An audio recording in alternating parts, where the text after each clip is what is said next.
ओम शांति। आज 19 जनवरी 2025 के अव्यक्त बाप दादा के अव्यक्त मधुर महावाक्य सुनेंगे।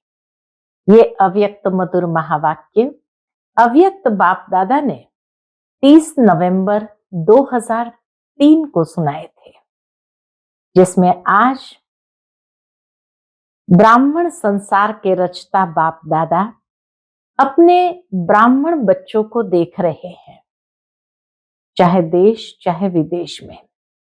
बाबा कहे ये ब्राह्मण संसार छोटा सा संसार है, लेकिन अति श्रेष्ठ अति प्यारा संसार है। क्यों? क्योंकि बाप दादा के द्वारा चुने हुए रत्नों का जो विशेष आत्माएं हैं, उनका ये संसार है, जो कोटों में कोई में भी कोई है जिन्होंने बाप को पहचाना और बाप के वर्षे के अधिकारी बन गए।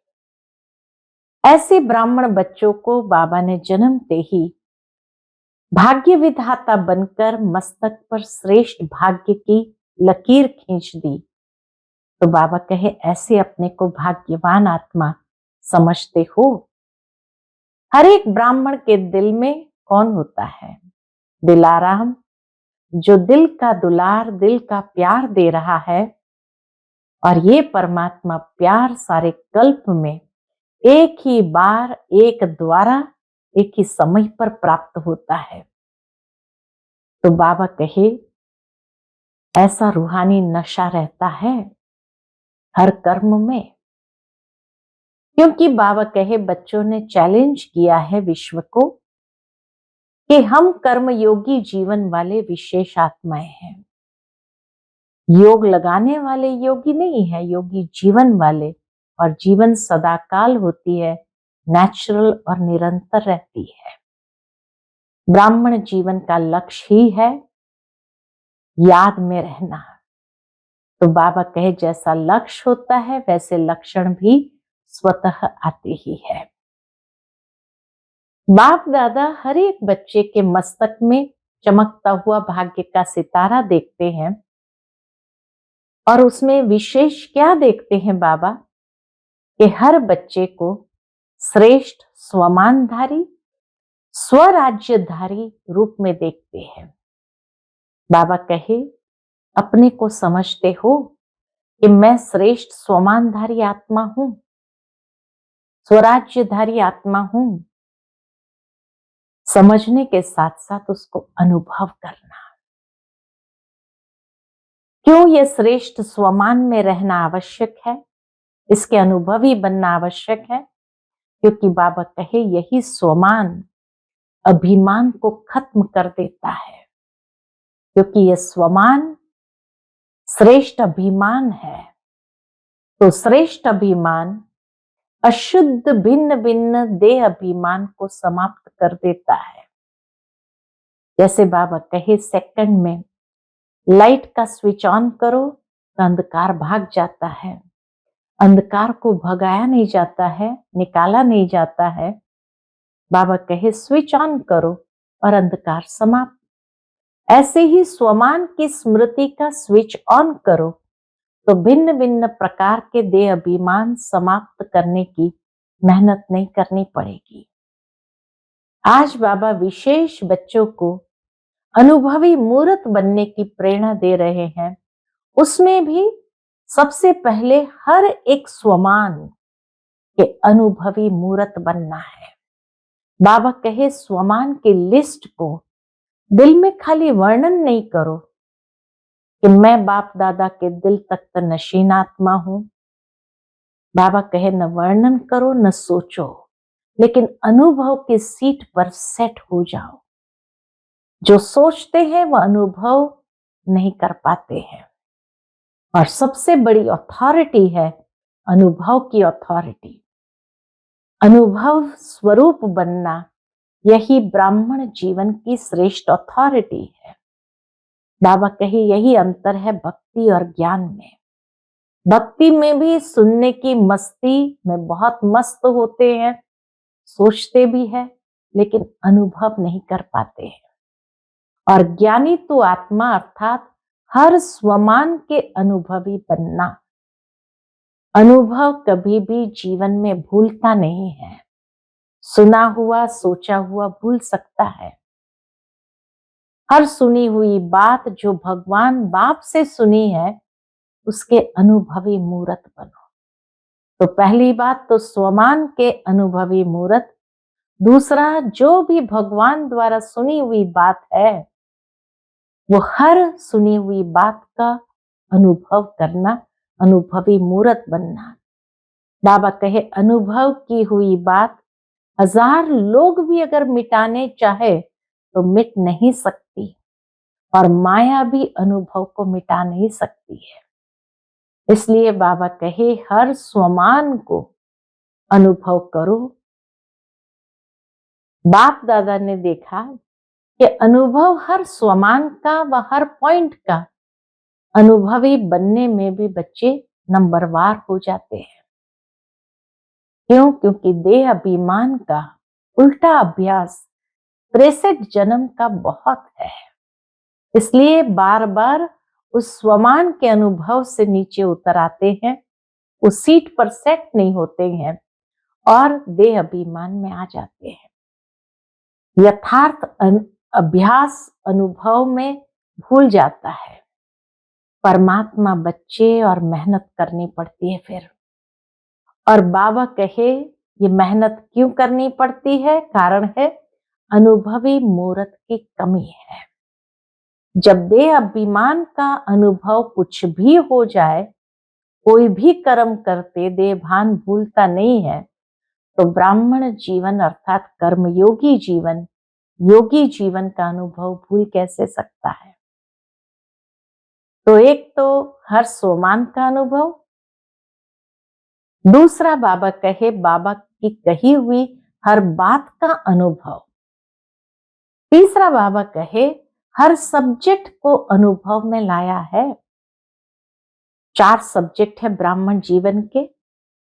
ज्ञान सुनना सुनाना तो सहज है, लेकिन ज्ञान स्वरूप बनना है। ज्ञान को जब स्वरूप में लाया जाता है तो स्वतः ही हर कर्म नॉलेजफुल अर्थात नॉलेज की लाइट माइट वाला होगा। दूसरा सब्जेक्ट है याद का। बाबा कहे ऐसे ही योगी स्वरूप, योगयुक्त, युक्ति युक्त स्वरूप का अनुभव। तीसरा है धारणा स्वरूप, अर्थात हर कर्म, हर कर्मेंद्रिय, हर गुण के धारणा स्वरूप होंगी। और चौथा सब्जेक्ट है सेवा। तो सेवा के अनुभवी मूर्त। सेवाधारी का अर्थ ही है निरंतर स्वतः सेवाधारी, चाहे मनसा वाचा कर्मणा संबंध संपर्क, हर कर्म में सेवा नेचुरल होती है। तो बाबा कहे इस तरह हर सब्जेक्ट के अनुभवी स्वरूप बनना। फिर आगे बाबा कहे हर गुण का अनुभव करना, हर गुण के अनुभवी बनना, हर शक्ति के अनुभवी बनना। वैसे भी कहावत है कि अनुभव समय पर बहुत काम में आता है। तो अनुभवी मूर्त का अनुभव कैसे भी समस्या हो, अनुभवी मूर्त अनुभव की अथॉरिटी से समस्या को सेकंड में समाधान स्वरूप में परिवर्तन कर लेता है। समस्या समस्या नहीं रहेगी। अनुभव उस समय काम करने लगता है और उस समस्या में भी समाधान निकाल देता है। बाबा कहे अभी समय की समीपता और बाप समान बनने की समीपता समाधान स्वरूप का अनुभव कराए। बाप दादा भी हर एक बच्चे को स्वमानधारी, स्वराज्य अधिकारी, समाधान स्वरूप में देखना चाहते हैं। अनुभवी मूर्त सेकंड में परिवर्तन कर सकता है, समस्या को भी परिवर्तन कर सकता है। कोई भी ऐसी मुसीबत आए, परिस्थिति आए, उसको भी सेकंड में परिवर्तन कर सकता है। उसके पास जैसे हर चीज का सॉल्यूशन है ही है।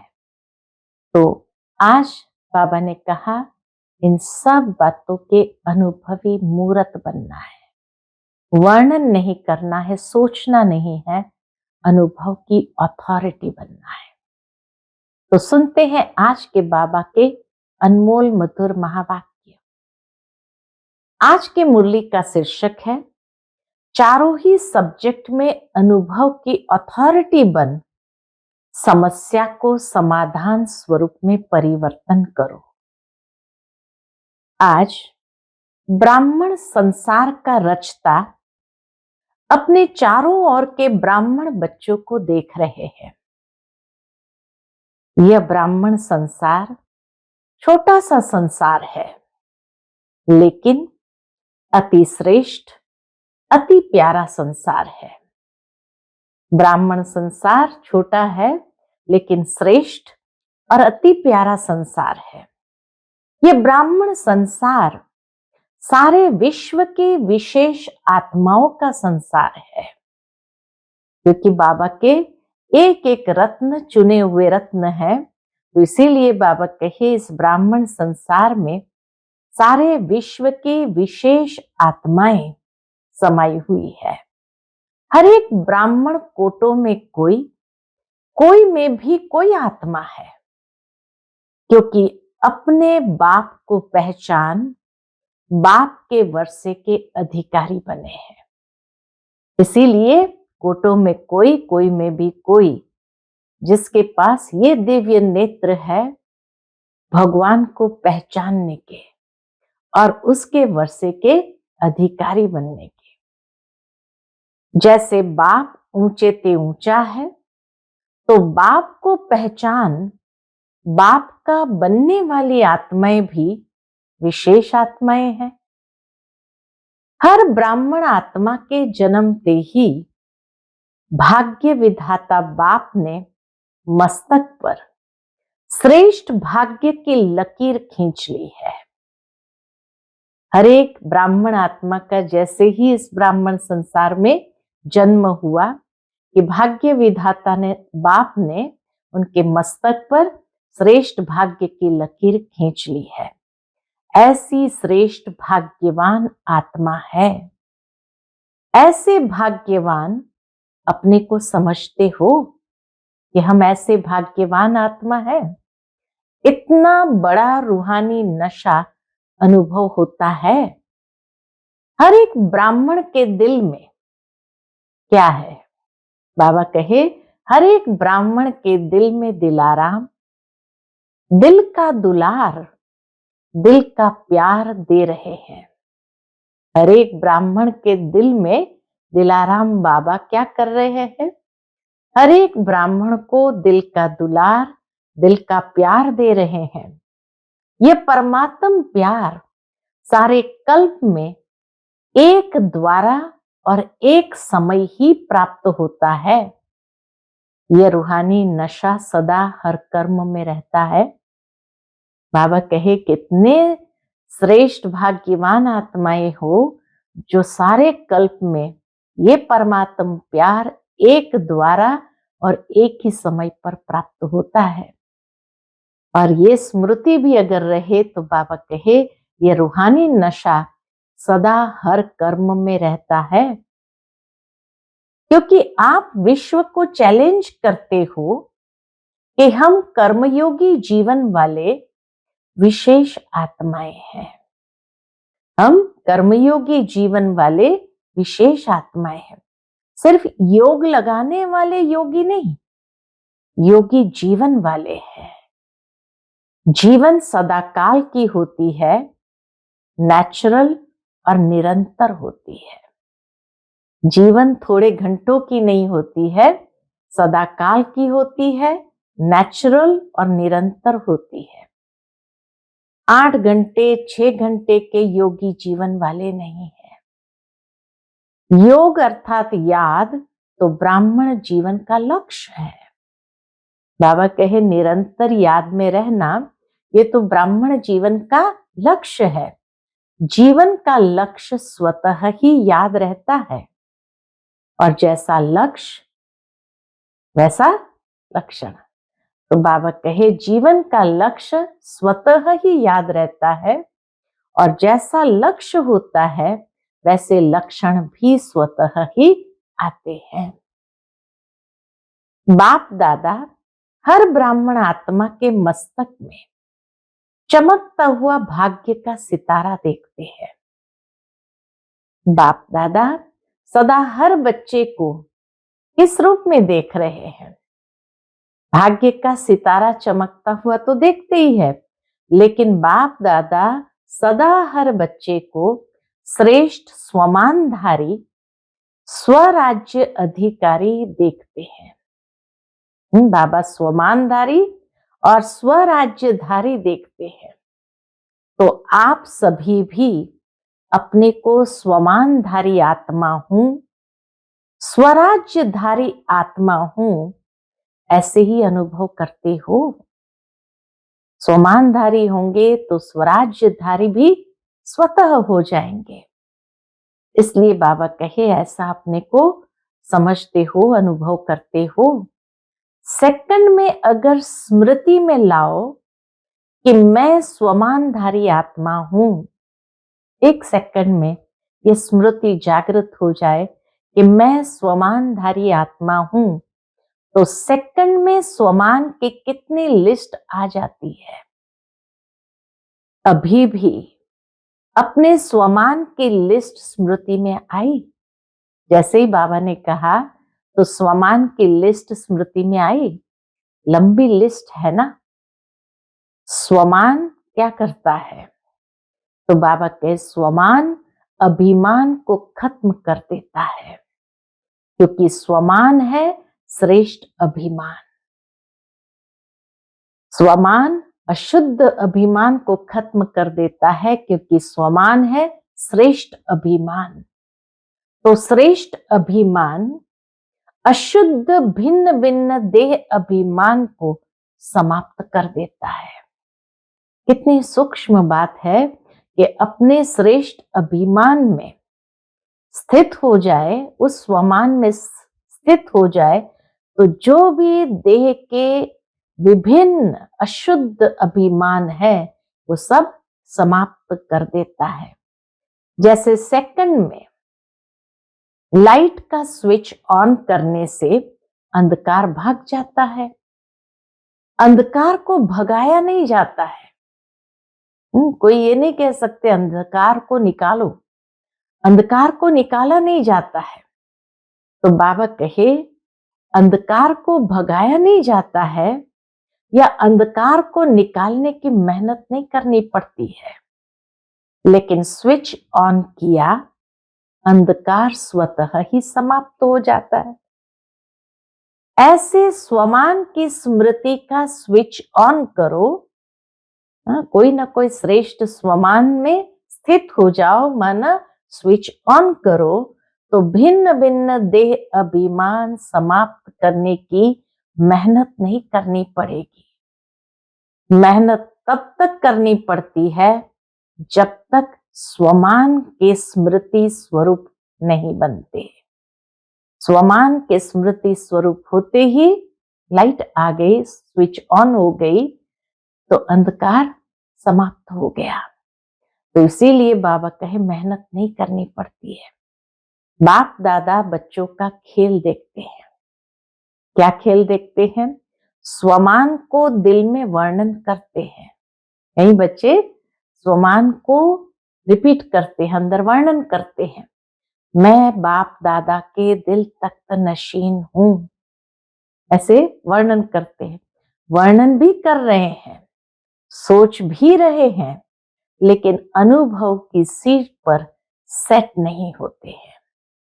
जो सोचते हैं वह अनुभव होना जरूरी है, क्योंकि सबसे श्रेष्ठ अथॉरिटी अनुभव की अथॉरिटी है। इसलिए बाबा कहे खाली वर्णन नहीं करो, स्मृति में नहीं लाओ, सोचो नहीं, लेकिन अनुभव करो। क्योंकि जो अनुभव किया तो अनुभव से बड़ी अथॉरिटी और कोई होती नहीं। क्योंकि सबसे श्रेष्ठ अथॉरिटी अनुभव की अथॉरिटी है।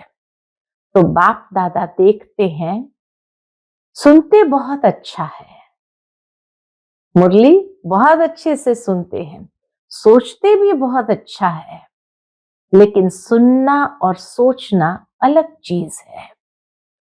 अनुभवी स्वरूप बनना, यही ब्राह्मण जीवन की श्रेष्ठ अथॉरिटी है। अनुभवी बन जाना, ये ब्राह्मण जीवन की श्रेष्ठ अथॉरिटी है। यही भक्ति और ज्ञान में अंतर है। भक्ति में भी सुनने की मस्ती में बहुत मस्त होते हैं, सोचते भी है लेकिन अनुभव नहीं कर पाते हैं। भक्ति में सोचते हैं, मस्ती में स्थित रहते हैं, लेकिन अनुभव नहीं कर पाते हैं। ज्ञान का अर्थ ही है ज्ञानी तू आत्मा, अर्थात हर स्वमान के अनुभवी बनना। हर स्वमान के अनुभवी बनना। अनुभवी स्वरूप रूहानी नशा चढ़ाता है।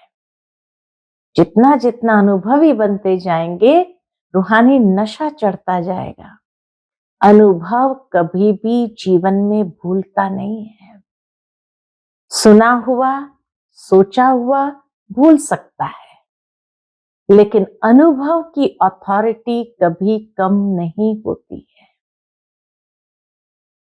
तो बाप दादा यही बच्चों को स्मृति दिलाते हैं, हर सुनी हुई बात जो भगवान बाप से सुनी, उसके अनुभवी मूर्त बनो।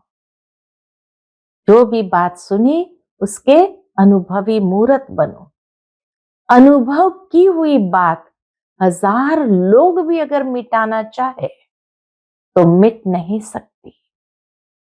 माया भी अनुभव को मिटा नहीं सकती है। इतनी पावरफुल ये अथॉरिटी है जो माया भी उसको मिटा नहीं सकती है।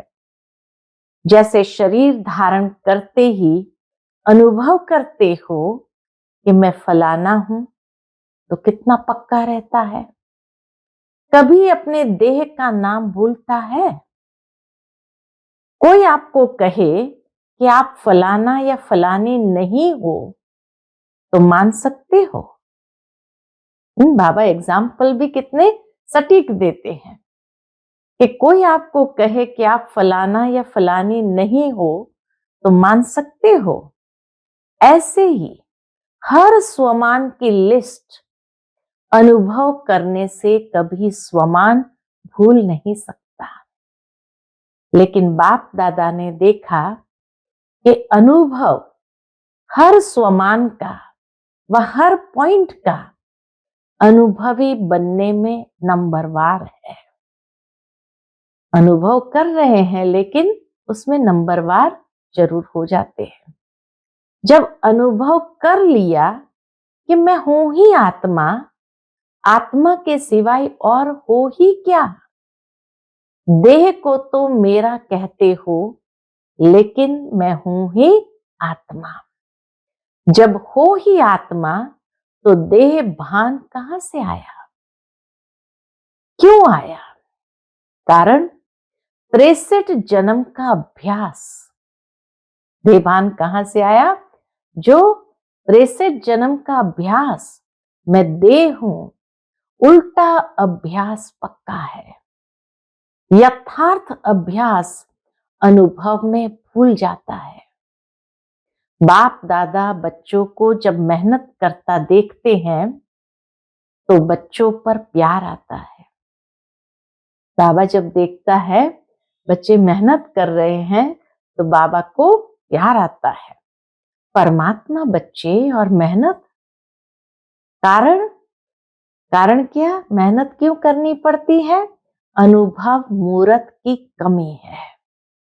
अनुभवी मूर्त नहीं है, इसीलिए मेहनत करनी पड़ती है। जब देह भान का अनुभव कुछ भी हो जाए, कोई भी कर्म करते देह भान भूलता नहीं है, तो ब्राह्मण जीवन अर्थात कर्म योगी जीवन, योगी जीवन का अनुभव भूल कैसे सकता? योगी जीवन का अनुभव भूल कैसे सकता? तो चेक करो। क्या चेक करना है? बाबा कहे तो चेक करो, हर सब्जेक्ट को अनुभव में लाया है। पहले तो हर स्वमान को अनुभव में लाया है। अब बाबा कहे हर सब्जेक्ट को, 4 सब्जेक्ट है ब्राह्मण जीवन के, तो हर सब्जेक्ट को अनुभव में लाया है।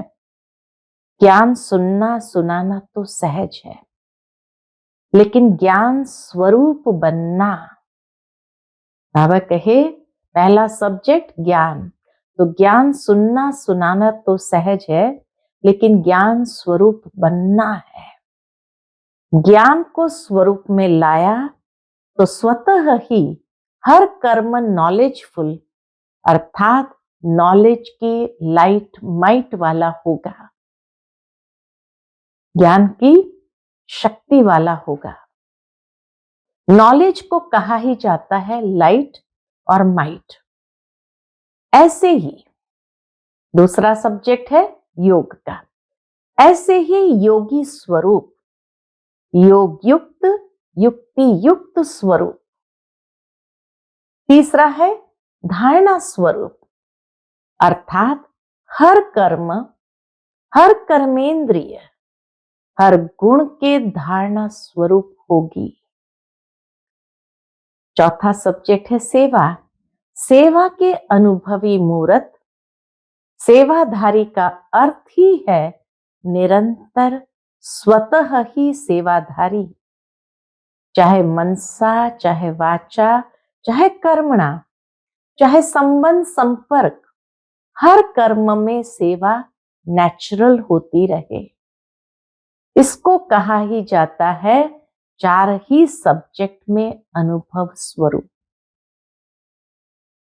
तो ज्ञानी तू आत्मा अर्थात ज्ञान के लाइट माइट स्वरूप वाले, योगी तू आत्मा अर्थात योग युक्त युक्ति युक्त स्वरूप, धारणा स्वरूप माना ही हर कर्म, हर कर्मेंद्रिय, हर गुण को धारणा स्वरूप वाले होंगे। और सेवा के अनुभवी मूर्त, सेवाधारी का अर्थ ही है निरंतर स्वतः सेवाधारी, चाहे मनसा वाचा कर्मणा संबंध संपर्क, हर कर्म में सेवा नेचुरल होती रहे। इसको कहा जाता है 4 ही सब्जेक्ट में अनुभव स्वरूप। तो सभी चेक करो कहां तक अनुभवी बने हैं। तो स्वमान के अनुभवी, हर सब्जेक्ट के अनुभवी, अब बाबा कहे हर गुण का अनुभवी, हर शक्ति का अनुभवी। वैसे भी कहावत है, क्या कहावत है कि अनुभव समय पर बहुत काम में आता है। तो अनुभवी मूर्त का अनुभव, कैसी भी समस्या हो, अनुभवी मूर्त अनुभव की अथॉरिटी से समस्या को सेकंड में समाधान स्वरूप में परिवर्तन कर लेता है। जो अनुभवी मूर्त है उसके सामने समस्या नाम की कोई चीज ही नहीं। समस्या अगर आई भी तो उसके पास अनुभव के आधार से समाधान है ही है। समस्या समस्या नहीं रहेगी, समाधान स्वरूप बन जाएंगे। समझा? अभी समय की समीपता, बाप समान बनने की समीपता समाधान स्वरूप का अनुभव कराए। समय की समीपता और बाप समान बनने की समीपता कैसे आएंगी? तो समाधान स्वरूप का अनुभव कराए। बहुत समय समस्या का आना, समाधान करना, ये मेहनत की।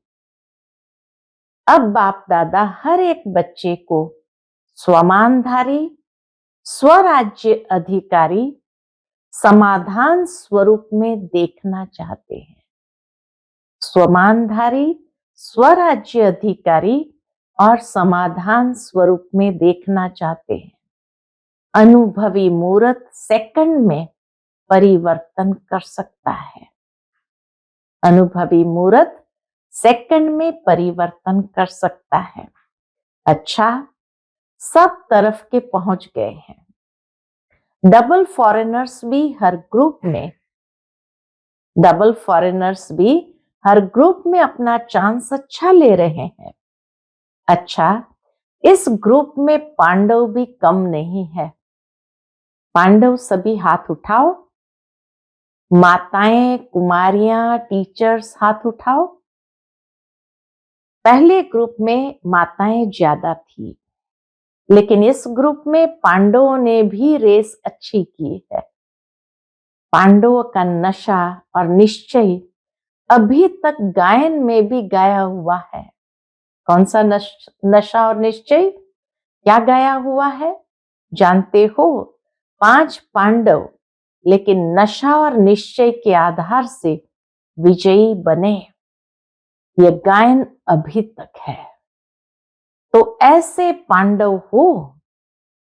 अच्छा, नशा है तो पांडव जब भी सुनते होंगे आप पांडव हो, तो पांडवों को कौन याद रहता है? तो पांडवों को पांडव पति तो नहीं बोलता है ना, कभी कभी भूलता है। पांडव और पांडव पति, पांडवों को कभी भी पांडव पति भूल नहीं सकता। पांडवों को यह नशा होना चाहिए, हम कल्प कल्प के पांडव, पांडव पति के प्यारे हैं। यादगार में पांडव का भी नाम कम नहीं है। पांडव का टाइटल ही है विजयी पांडव। तो ऐसे पांडव है, बस हम विजयी पांडव है। सिर्फ पांडव नहीं, विजयी पांडव। विजय का तिलक अविनाशी मस्तक पर लगा हुआ है ही। विजय का तिलक अविनाशी मस्तक पर लगा हुआ है ही। माताओं को क्या नशा रहता है? माताओं के ग्रुप को देखकर बाबा कहे, माताओं को क्या नशा रहता है? बहुत नशा रहता है। माताएं नशे में कहती है कि बाबा आया ही है हमारे लिए। ये नशा है माताओं को कि भगवान आया ही है हमारे लिए। ऐसा है ना, क्योंकि आधा कल्प में माताओं को मर्तबा नहीं मिला। अभी संगम पर राजनीति में भी माताओं को अधिकार मिला है। हर डिपार्टमेंट में आप शक्तियों को बाप ने आगे रखा ना, तो संसार में भी हर वर्ग में अब माताओं को अधिकार मिलता है। कोई भी ऐसा वर्ग नहीं है जिसमें माताएं नहीं है। यह संगम युग का मर्तबा है। भगवान ने मर्तबा दिया तो फिर दुनिया ने भी मर्तबा देना चालू किया। तो माताओं को रहता है हमारा बाबा, रहता है मेरा बाबा। नशा है, माताएं हाथ हिला रही है, अच्छा है। भगवान को अपना बना लिया तो जादूगरनी तो माताएं हुई ना। बाप दादा देखते हैं, माताएं चाहे पांडव, बाप दादा के सर्व संबंधों से प्यार तो सर्व संबंधों से है। हाँ, सभी माताएं और पांडवों का बाबा से प्यार तो सर्व संबंधों से है, लेकिन किसको कौन सा विशेष संबंध प्यारा है वह भी देखते हैं। कई बच्चों को खुदा को दोस्त बनाना बहुत अच्छा लगता है, इसलिए खुदा दोस्त की कहानी भी है। बाप दादा यही कहते, जिस समय जिस संबंध की आवश्यकता हो तो भगवान को संबंध में अपना बना सकते हो, सर्व संबंध निभा सकते हो। बच्चों ने कहा बाबा मेरा, और बाप ने क्या कहा, मैं तेरा। मधुबन की रौनक अच्छी लगती है ना।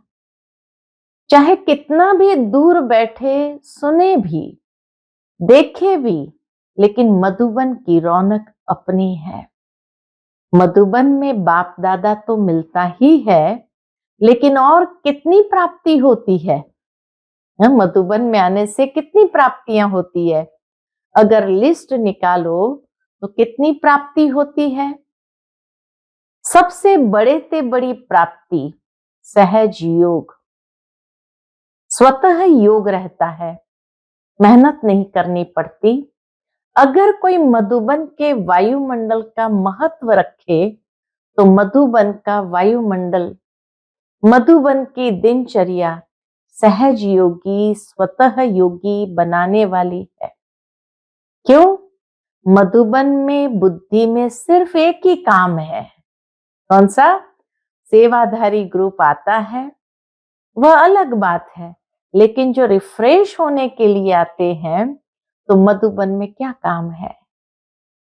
कोई जिम्मेवारी है क्या? खाओ पियो मौज करो, पढ़ाई करो। तो मधुबन मधुबन ही है। विदेश में भी सुन रहे हैं, लेकिन वह सुनना और मधुबन में आना, इसमें रात दिन का फर्क है। ऑनलाइन सुनना और मधुबन में आना, इसमें रात दिन का फर्क है। बाप दादा साधनों द्वारा सुनने देखने वाले को भी याद प्यार तो देते हैं। कोई बच्चे तो रात जाग कर भी सुनते हैं। ना से अच्छा जरूर है, लेकिन अच्छे से अच्छा मधुबन प्यारा है। मधुबन में आना अच्छा लगता है या वहां बैठकर मुरली सुन लो, क्या अच्छा लगता है? वहां भी तो मुरली सुनेंगे ना, यहां भी तो पीछे पीछे टीवी में देखते हैं। तो जो समझते हैं मधुबन में आना ही अच्छा है, वह हाथ उठाओ। सभी ने उठाया। अच्छा, फिर भी देखो, भक्ति में भी गायन क्या है? मधुबन में मुरली बाजे। ये नहीं है लंदन में मुरली बाजे। कहां भी हो, मधुबन की महिमा का महत्व जानना अर्थात स्वयं को महान बनाना। मधुबन की महिमा का महत्व जानना अर्थात स्वयं को महान बनाना। अच्छा, सब जो भी आए हैं वो योगी जीवन, ज्ञानी तो आत्मा जीवन, धारणा स्वरूप का अनुभव कर रहे हैं। अभी पहले टर्न में इस सीजन के लिए विशेष अटेंशन दिलाया था कि ये पूरा सीजन, पहली मुरली में बाबा ने कहा था ये पूरी सीजन संतुष्ट मणि बन रहना है और संतुष्ट करना है। सिर्फ बनना है नहीं, करना भी है। साथ में अभी समय अनुसार कभी भी कुछ भी हो सकता है। प्रश्न नहीं पूछो कब होगा, 1 साल में होगा, 6 मास में होगा, अचानक कुछ भी किसी समय भी हो सकता है।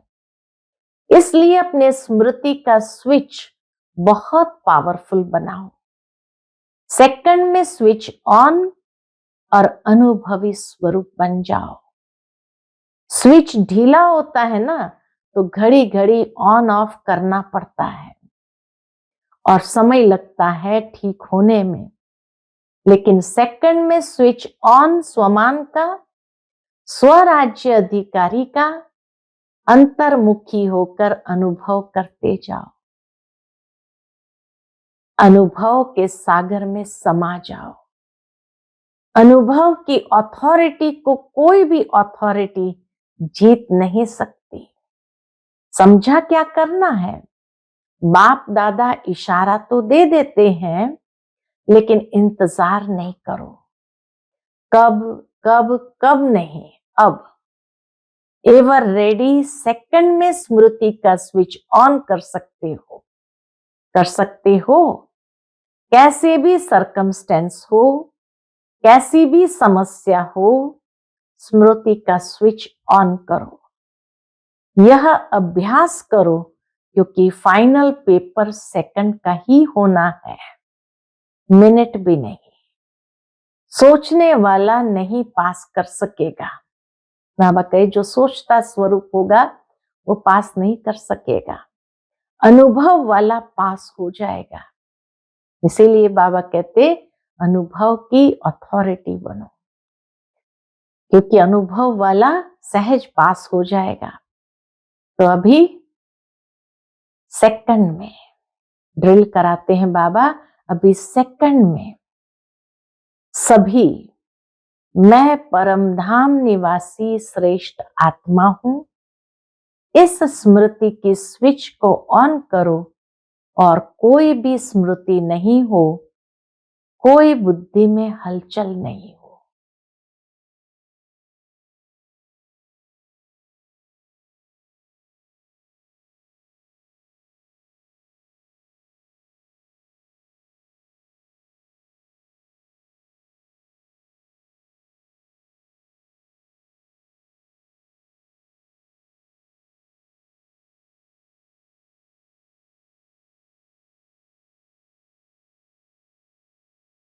अच्छा,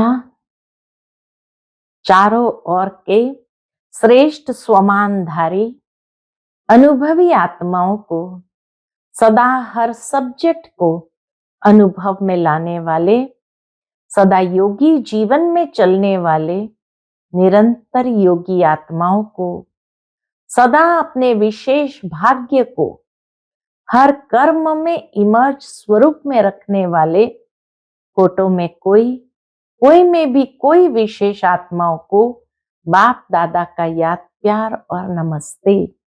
हम सब रूहानी बच्चों की रूहानी माता पिता बाप दादा को याद, प्यार, गुड मॉर्निंग और नमस्ते। नमस्ते, शुक्रिया बाबा, शुक्रिया। फिर बाबा ने दादी जी से मुलाकात की है। सभी को उमंग उत्साह में लाने का अच्छा कार्य कर रही हो। दादी ने कहा अभी तो करोड़ों को संदेश देने का प्लान चल रहा है। बाबा कहे करोड़ क्या, सारे विश्व की आत्माओं को संदेश मिलना है। अहो प्रभु तो कहेंगे ना, अहो प्रभु तेरी लीला अपरंपार, ये तो कहेंगे ना। अहो प्रभु कहने के लिए भी तो तैयार करना है ना। तो दादी कहे दादियों से यह भी सहयोग दे रही है, अच्छा है मधुबन को संभाल रहे हैं, अच्छा सहयोगी ग्रुप मिला है ना। एक एक की विशेषता है, फिर भी आदि रत्नों का प्रभाव पड़ता है। चाहे कितनी भी आयु हो जाए, नए नए भी आगे बढ़ रहे हैं, लेकिन फिर भी आदि रत्नों की पालना अपनी है, इसलिए ग्रुप अच्छा है। आज का बाप दादा का मधुर वरदान हम बच्चों के प्रति है, विघ्न प्रूफ चमकीली फरिश्ता ड्रेस धारण करने वाले सदा विघ्न विनाशक भव। विघ्न प्रूफ चमकीली फरिश्ता ड्रेस धारण करने वाले सदा विघ्न विनाशक भव। स्व के प्रति और सर्व के प्रति सदा विघ्न विनाशक बनने के लिए क्वेश्चन मार्क को विदाई देना और फुल स्टॉप द्वारा सर्व शक्तियों का फुल स्टॉक करना। सदा विघ्न प्रूफ चमकीली फरिश्ता ड्रेस पहनकर रखना, मिट्टी की ड्रेस नहीं पहनना। साथ साथ सर्व गुणों के गहनों से सजे रहना, सदा अष्ट शक्ति शस्त्रधारी संपन्न मूर्ति बनकर रहना और कमल पुष्प के आसन पर अपने श्रेष्ठ जीवन के पांव रखना। कमल पुष्प के आसन पर अपने श्रेष्ठ जीवन के पांव रखना। आज का स्लोगन है अभ्यास पर पूरा पूरा अटेंशन दो तो फर्स्ट डिवीजन में नंबर आ जाएगा। अभ्यास पर पूरा पूरा अटेंशन दो तो फर्स्ट डिवीजन में नंबर आ जाएगा। आज का अव्यक्त इशारा है अपनी शक्तिशाली मनसा द्वारा सकाश देने की सेवा करो। जैसे वाचा सेवा नेचुरल हो गई, ऐसे मनसा सेवा भी साथ साथ और नेचुरल हो। वाणी के साथ मनसा सेवा भी करते रहो तो आपको बोलना कम पड़ेगा। बोलने में जो एनर्जी लगाते हो वह मनसा सेवा के सहयोग के कारण वाणी की एनर्जी जमा होगी और मनसा की शक्तिशाली सेवा सफलता ज्यादा अनुभव कराएगी। आज अंतर्राष्ट्रीय योग दिवस, तीसरा रविवार है, तो सायं 6:30 से 7:30 बजे तक सभी भाई बहनें संगठित रूप में एक ही शुद्ध संकल्प से प्रकृति सहित सर्व विश्व की आत्माओं को शांति और शक्ति की सकाश देने की विशेष सेवा करें। अनुभव करें कि बाप दादा के मस्तक से शक्तिशाली किरणें निकलकर मेरी भ्रुकुटी पर आ रही है और मुझसे सारे ग्लोब पर जा रही है। अच्छा, ओम शांति।